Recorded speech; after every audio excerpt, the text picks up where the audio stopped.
Hello, my name's Relevant. Welcome back to the show. On today's episode, the Scrapido Express returns, and we're going to be doing more lighting mods to it. But this time, we are going to be doing the engines, but not any lighting, regulated directional lighting.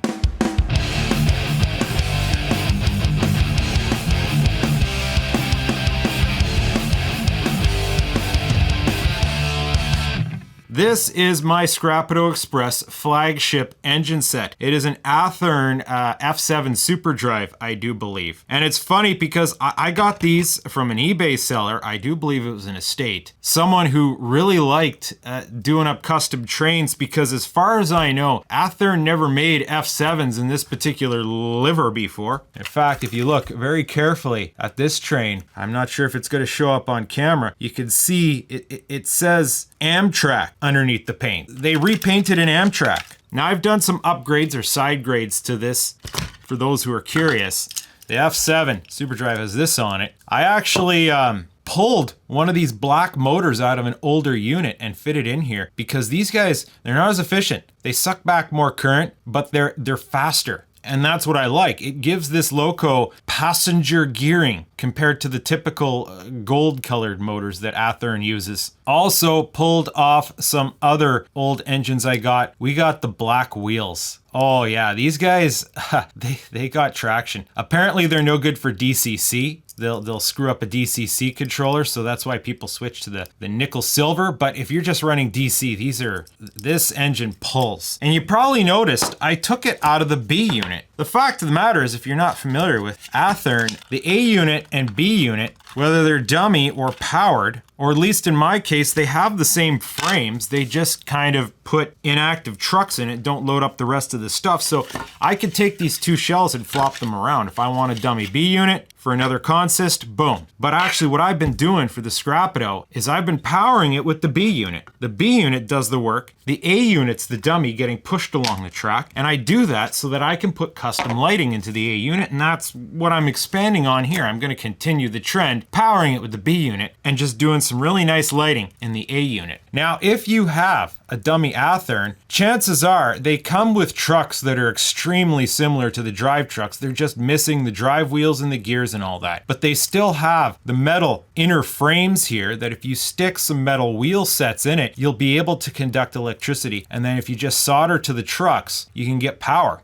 The only gotcha in my particular unit is they use two of the same orientation of trucks. So you're going to notice the rear truck's oriented correctly with the gearbox towards the back, but the front truck, the gearbox is also towards the back where it should be towards the front. I don't know if this was done by the last guy who owned this or if this is stock how these F7s came, but they put two of the same side trucks in here. The one that's supposed to be on the back, or is it the one that's supposed to be on the front? Oh yeah, I'm conducting positive through the frame with this arrangement. So it had two front trucks. Let me show you what I'm talking about. On the Athearn truck, power is conducted through the frame, at least one of the phases. And they do that by where it takes power from the rail. We have this piece that comes across here and the frame rides on there and that conducts power into the frame. And then usually there's a polished spot here and that's where the motor gets the power from. In order to do that, we need both trucks to be in different orientations so that when the tracks on this side and the tracks on this side are both conducting into the frame, and then the other ones, they conduct through the wire or the contact bar or whatever. I'm not sure if I'm explaining this right, but basically we had the frame conductor on this side connected to these wheels on the back, and then the frame conductor was on this side connected to these wheels in the front. So as soon as I put metal wheels into both trucks, it dead shorted. I had to flip this and rotate it around. Now, because there's no drive,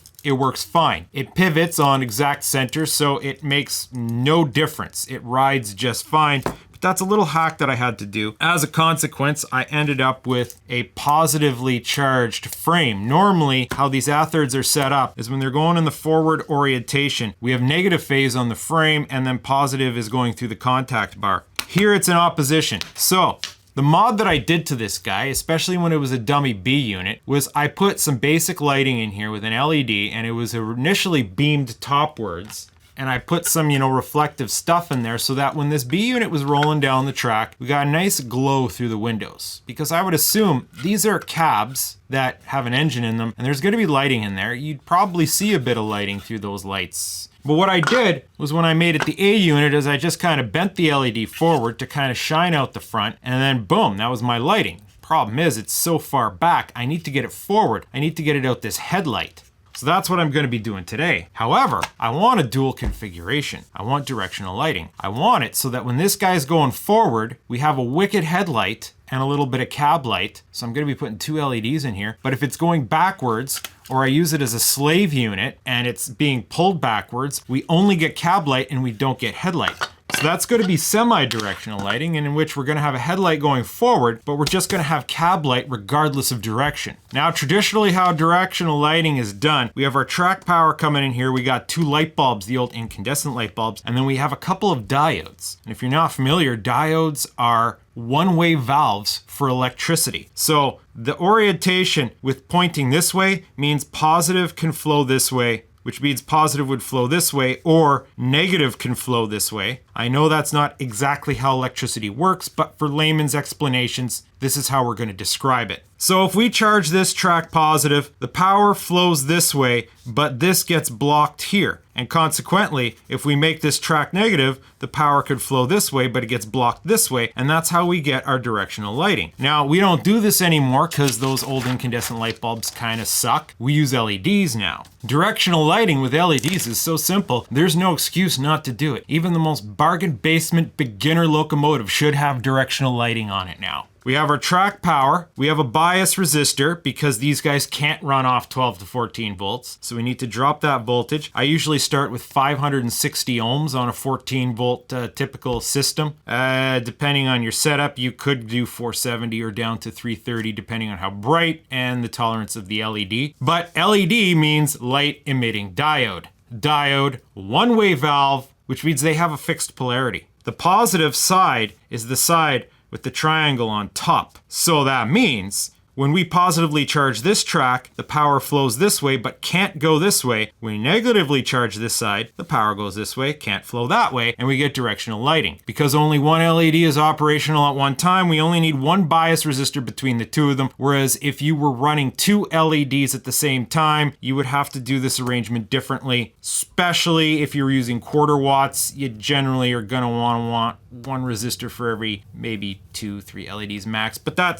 has nothing to do with this. Now, in a previous episode, I did regulated lighting. I'll rehash that right quick.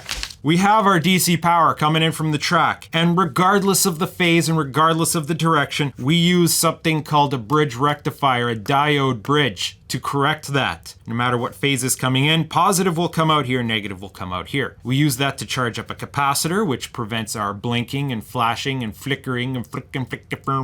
In an engine, it's not as much of a problem if it has good power pickup. From there, it goes into something called a voltage regulator, a linear regulator, which takes whatever voltage, regardless of the speed of the train, whether we're starting at 5 volts or going up to 14 volts for chooch, it's going to bring it down to 3 volts output. Then we have a 10 UF post-filter capacitor that supports and buffers this guy, it needs it. And then we have our bias resistor because we're already regulated. This guy doesn't have to be any very big. It's going to be more in the range of 1 to 10 ohms. I've been using 5 and 10 ohm configurations, and then boom, that fires our LED. What this does is, regardless of the direction, the light's going to be on, and regardless of how fast we're going, the light's going to be the same brightness. It's basically as soon as we hit the right voltage threshold to get this regulator working properly, our light's going to be full brightness. And that happens at a relatively low speed. We can get our slow order and not lose our lighting. The problem with this is because capacitors run on a fixed phase and this regulator runs on a fixed phase, we can't reverse the phase. We can't use those same tricks to do directional lighting. The lighting's always going to work. So how do we do directional lighting when we're using regulation?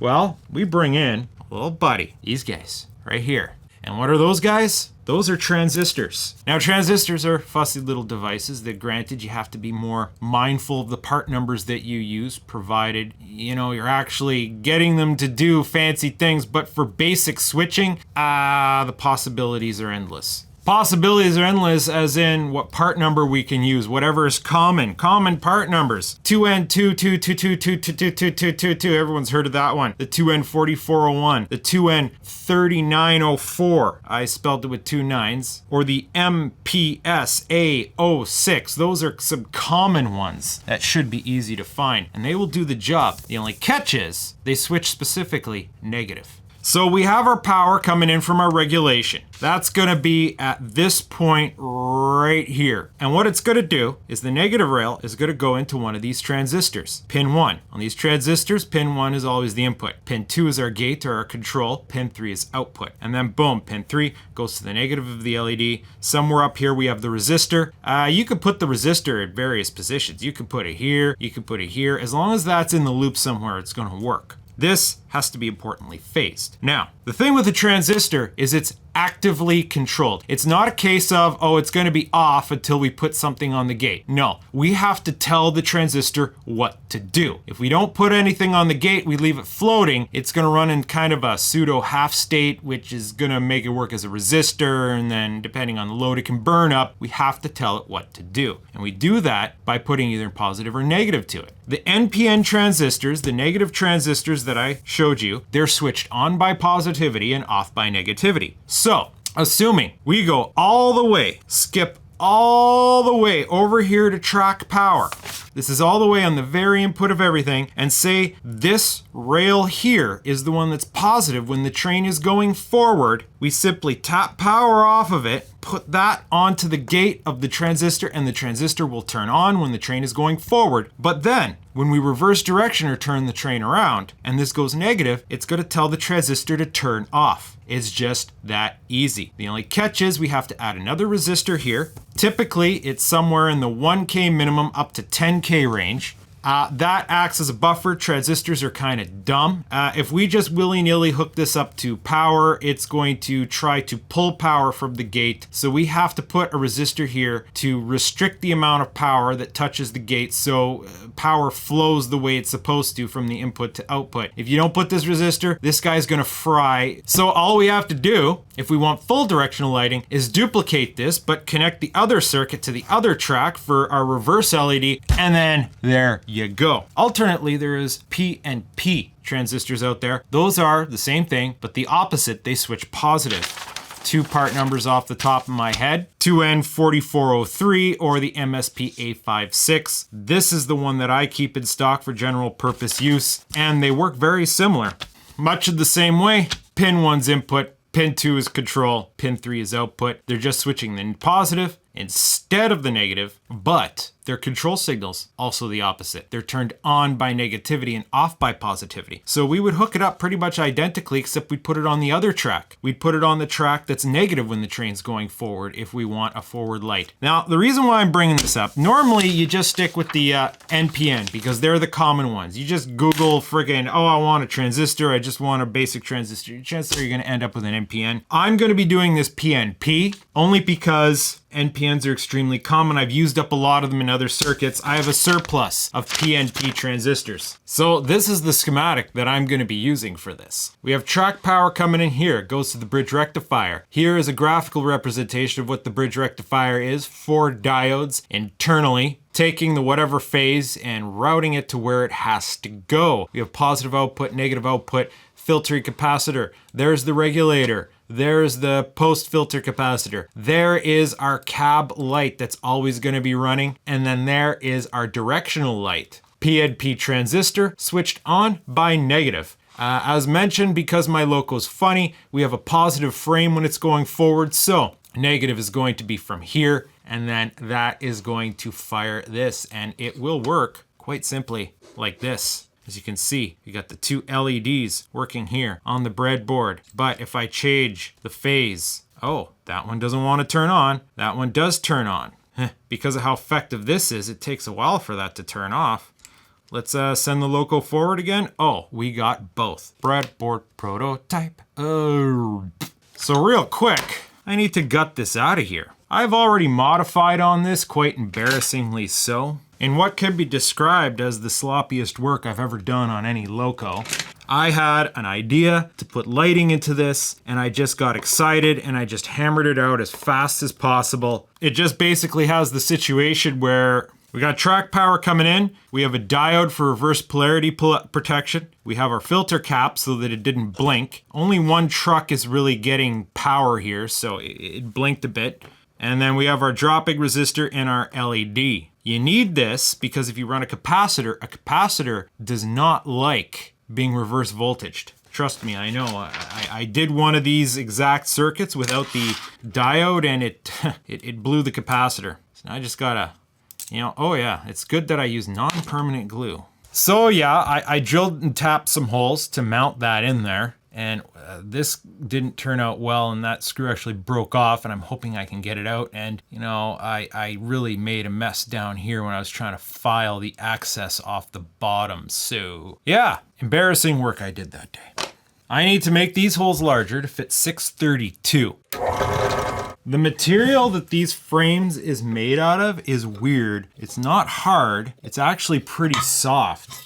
For that reason, it didn't drill very well because it kept like gumming up the bit, or the bit didn't want to bite into it. Now, hopefully I could drill out that failed brass screw. Oh, actually I just punched it out. Okay, well that's convenient. Okay, yeah, that went smoothly. So now I'm going to thread these holes to take a 632 screw. Threading is relatively smooth. So now I should be able to get some screws through there. I got to determine what size screws that I want. I'm going to try 1 1/4 first. Those are probably going to be way too long. Let's try 1 inch. That might be right in about the right vicinity. Now these screws sticking out might impact the tracks, so I'm going to have to modify them after, once I get all my spacing figured out. Now, as is part of my particular MO, I'm going to be building this circuit onto Perf board. It's going to clear this truck, and I'm sure it'll clear this truck. I just need some mount holes drilled into here. This one's relatively center, that one's just a touch offset. This one will go offset, and this one needs to be dead center here. Now hopefully, if I got my measurements correct. No. Ah, the offset one is bang on. This one's off. I'm gonna have to modify on it. Okay. Those should be oriented well enough that I can get the cab over. Yes. Okay. Now the idea is I gotta be putting these 1/2 inch standoffs over here now. Snug those up. Now when I'm done putting this all together, I'm ready to do the final fitting. I'm gonna cut off the heads of the screws and turn them into studs. But now those 1/2 inch I've determined will sit just above the frame. So now if I flop this down in there, it's gonna get a hard mount onto there. And then boom, circuitry. So now here's the circuit that I need to build. And because I have a little bit more footprint to play with, I'm just gonna be using straight up diodes to build manually a bridge rectifier. And then so we have one rail here. We got this spanning the whole board so that we could get power from both sides if we had to. And so we have, a diode here that's gonna bring positive from this rail or bring positive from this rail onto a common positive bus here, onto the filter capacitor, and then out to the regulator module. And then these sets of diodes here will bring negative from whichever rail to this negative bus, to the filter capacitor, to the negative of this light output, to this LED, down to the post filter capacitor, down to the regulator. The output from the regulator, well, we have a flow that goes through the resistor here, to the cab LED, a flow that goes here to the headlight LED. There's our transistor. There's our control coming off the non-frame side. And then there's the output for it. And then because power conducts through the frame, I'm hoping to get a piece of wire that's gonna fit underneath this nut represented here. And then that's gonna pick up the power for the frame. Now to save space, it also prevent a situation where it's too much stuff sticking out of the top obscures the light coming off the cab light. I'm designing this so that this filter capacitor actually sits under the board. So it's gonna hide under here. Let's double check our fit. Yeah, no problem. It'll tuck right under there. That's one of the reasons why we see a symbolic overlap here. And then these red wires are overland connections because, well, we're gonna have to take these wires and wrap them over top of the board, connect to some points. You're gonna notice that our regulator is a big honking unit here. This guy right here is an MIC 29 30 low dropout regulator. It's a fancy one. It's got 5 pins, input and enable. It's got a switch built onto it, so you can use it as a kind of solid state relay too. Ground flag is some sort of, it puts a signal out if something's wrong. The only reason why I'm using this is because I bought it for another project and it didn't end up working out. I needed more than 3 volts. So I have no use for this. I figured I might as well use it up on this project. Plan is that's gonna sit up here, then I'm gonna bend it over. I might actually at the last minute move this over one like that. Well, let's see how it looks bent. How well does, oh yeah, that clears the truck easily. Okay. All right, I guess we have at her.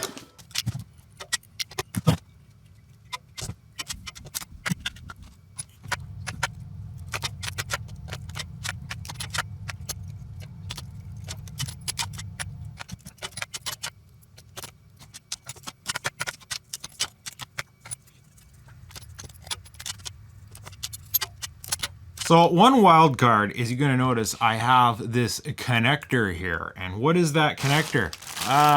It is part and parcel of this kit that I have right here. This is for doing custom RGB in computers. We have RGB leads, RGB strip, self-adhesive, but then there's all the little, accessories. Unfortunately, I'm not sure what part numbers to recommend to you because I know you can get things like this on DigiKey and Mauser. Well, we have these little pin socket arrangements here. I'm going to be putting a pair of these sockets onto the board. Hopefully we can snip them just a little bit like that. And then it's just going to sit right here. Come on, right in there. There. Okay, it should be all wired up now. Go ahead and just chuck an LED into this socket to represent that. I just have to get power to it. So we should have a phase here, and a phase here. Now you notice, this might be a problem. I didn't think about this. That headlight could blink with track power because there's no buffering. Whenever it loses power, it's gonna turn off. Okay, so I didn't factor that into my design. I need to compensate. I think there is a potentially easy way to do that. And that is to put a capacitor on this junction somewhere. So let me see if I can figure this out. Okay, this might work. It's not super awesome, but it's better than nothing. I should have covered that in prototyping. So half-assedly spliced in at the last minute, a capacitor, but not any capacitor. It's a 10 UF ceramic, which is a less common value for a ceramic capacitor. And well, I recall them being pricey too. Like when you get into the $1 to $2 range for a single cap, that's pricey. And it's right here across the track rails, connected to the input where it goes here and to the other side of the track rail. I have put the trace across that the nut that I'll be using will bite into to get frame power to the circuit. And I use that path to get this capacitor on there. In the schematic, it's represented right here, just 10 UF across the track rails, though we do want it closer to the PNP. I did try it after the resistor, but the problem is the dropping incurred by the resistor is going to put less actual energy into the capacitor, so it doesn't work as effectively. It works effectively over here. What's happening is the power that's feeding the track here, it gets reservoired into this capacitor much in the same way this 2200U does. And so when track power disconnects, we have a little bit of reservoir to keep that transistor active, as the rest of the lighting circuit's going to be running off this guy, so it's not going to steal power from this guy. All that guy has to do is keep the gate on that fired, and at 1K drop, that is very little current. And you're going to notice it doesn't have the little curved line, it's 2 straight lines. What's special about the ceramic, why I didn't just use a common 10U capacitor, is because it's bipolar. It can work in AC, it can work on both phases, it can follow the track phase. Whereas remember, if we use a polarized capacitor there, that pupper's gonna pop. This guy, I believe, is roughly rated for 50 volts, so it's gonna be plenty good. So sure enough, if I connect my positive rail to here and my negative rail to here, oh, well, we only get cab light, but then if I connect positive to the frame rail, there we go. They both come on, and you can see I could take power off of it for a not insignificant amount of time. It's pretty much keeping up now. It's almost like, oh, you know what? I think that capacitor has enough reserve to keep that transistor fired. So yeah, problem solved. Now we can install it. So we're gonna glue down this capacitor. especially to stop vibrations from penetrating the casing. That should plop right in there. We need to get one of our main trucks into place. This guy. I have aux guard on that mating point. I gotta get this wire connected to its prospective bus. Oh, okay. It looks like I need to redo this connection here. Nice. Okay, I guess that was bound to happen eventually. The thing is, we have these holes. So you gotta make sure this is the frame side. We got these holes in which we can leverage to solder to. In some cases, you connect the wire directly to it, but I've put like a little lifter tower into place. It's just not necessarily easy to solder in there. And it looks like it's gotten a bit overworked. If you do solder to that, do not use the 100 watt STM gun. Just have to tack that onto the bus that it connects to. Now I want to check that none of these lines on the edges are going to short against the frame. It'll be good like that. Yep. So it's a good that I double checked. Once I secure this down with the kep nut, that should do her. Oh, it just straight up cut my conductor line. That's nice. Okay, so maybe some more drawing board entries. Just need to quickly rebuild that line. All this motion runs the risk of breaking off our lead wire we've already connected. I've soldered these down this time so that they can't break, hopefully. And sometimes it works better if we have another piece on the other side. You can see I made both sides there, so yeah. Okay. I don't have another nut. I only have one nut left, so that's gonna have to wait. I have a bit of a loop so that this can move without completely putting stress on that wire. Just make it a little bit more low profile. Let's put the other truck in place and test fire it on a piece of track. Now I have metal wheels on both these trucks, so if we have any difficulty, all I gotta do is wire up the other truck. If it still blinks too much, that is. Toddy fricka-da, bud. Toddy fricka-da.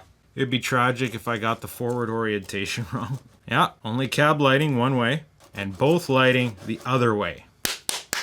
Yes. Now we gotta get this LED mounted into the shell. So my plan is to just straight up, like, stick it right where the headlight goes. I'm trimming this down, and I'm putting a multi-pin connector or a disconnector on it. I gotta fashion up a wire to connect it. Now, if you take old hard drive floppy connectors, it's a great place. An excellent source of vitamin short piece of wire. Thin wire, vitamin thin wire. So small and so tight. I'll heat shrink this over and hope it has no complaints. Same thing on the other side, except they get the pins. Strip these wires with your fingers. Like literally no tool is delicate enough to strip wires this tiny. Not that I have anyway.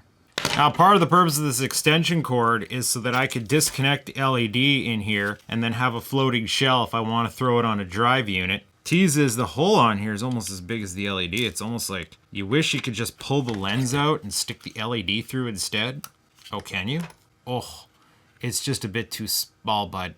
Oh, like if you want to risk enlarging that hole. Now mind you, the geometry in here, we wouldn't really be able to, yeah, so lens it is.